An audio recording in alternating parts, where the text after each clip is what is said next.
Hello everyone, welcome back to the channel.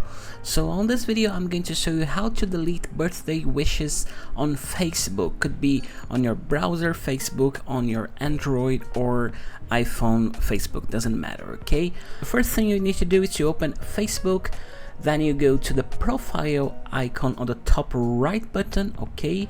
You just hit there, you just scroll down and you look for settings and privacy.